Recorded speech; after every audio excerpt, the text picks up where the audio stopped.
नमस्कार दोस्तों। तो आज बात करते हैं जन्माष्टमी की। कान्हा का जन्म द्वापर युग में हुआ था। द्वापर युग के अंत में मथुरा में उग्रसेन नाम के एक राजा राज्य करते थे। उग्रसेन के पुत्र का नाम कंस था। कंस ने अपने पिता उग्रसेन को बलपूर्वक सिंहासन से उतार दिया और जेल में डाल दिया और स्वयं राजा बन गया। कंस बेहद ही क्रूर और निर्दयी राजा था। कंस की बहन देवकी थी और उनका विवाह वासुदेव से हुआ था। कंस के आतंक और क्रूरता से पूरी प्रजा त्राही त्राही कर रही थी। हर कोई उसके आतंक से मुक्ति चाहता था। एक दिन वह अपनी बहन देवकी को उसके ससुराल ले जा रहा था। तभी रास्ते में आकाशवाणी हुई कि कंस तेरी क्रूरता और आतंक का नाश तेरी बहन का पुत्र करेगा। तेरा काल तेरी बहन ही लेकर आएगी। देवकी का 8वां पुत्र तेरे अंत का कारण होगा।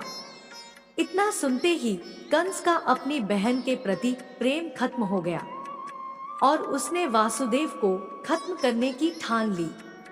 लेकिन देवकी ने कहा कि वह खुद अपनी संतानों को उसे सौंप देगी। यह बात सुनकर कंस ने वासुदेव को मारा नहीं, लेकिन देवकी और वासुदेव को बंदी बनाकर कारागार में डाल दिया। वासुदेव और देवकी के 7 बच्चों को एक एक करके कंस ने मार दिया और जब 8वें बच्चे के होने की बारी आई तो कारागार में पहरा और भी सख्त कर दिया। उधर वासुदेव के मित्र नंद की पत्नी यशोदा को भी बच्चा होने वाला था और यही वह मौका था जब कंस की आंख में धूल झोंकी जा सकती थी। फिर क्या था, एक ही दिन देवकी ने पुत्र और यशोदा ने पुत्री को जन्म दिया। लेकिन देवकी ने जब पुत्र को जन्म दिया तो उसी वक्त भगवान विष्णु उनके समक्ष प्रकट हुए और कहा कि वह उनके पुत्र के रूप में जन्म ले रहे हैं और वह नंद के घर में पलेंगे। उन्होंने वासुदेव को कहा कि वह बच्चे को नंद के घर पे गोकुल छोड़ आए। फिर क्या था, प्रभु की कृपा से सभी रक्षक गहरी नींद में सो गए और कारागार के सभी द्वार खुल गए। वासुदेव ने कान्हा को एक टोकरी में रखा और यमुना पार कर नंद के घर ले गए और कान्हा के बदले पुत्री को कारागार में ले आए। जब वासुदेव कारागार आ गए तब सबकी नींद खुल गई और स्वयं वासुदेव और देवकी भी इस पूरे घटनाक्रम को भूल गए। कंस को जब पता चला कि देवकी की संतान हो गई है तो वह कारागार आया और देखा कि 8वीं संतान तो लड़की है, लेकिन अपनी मृत्यु के भय से उसने 8वीं संतान के रूप में उस कन्या को भी दीवार पर पटक दिया।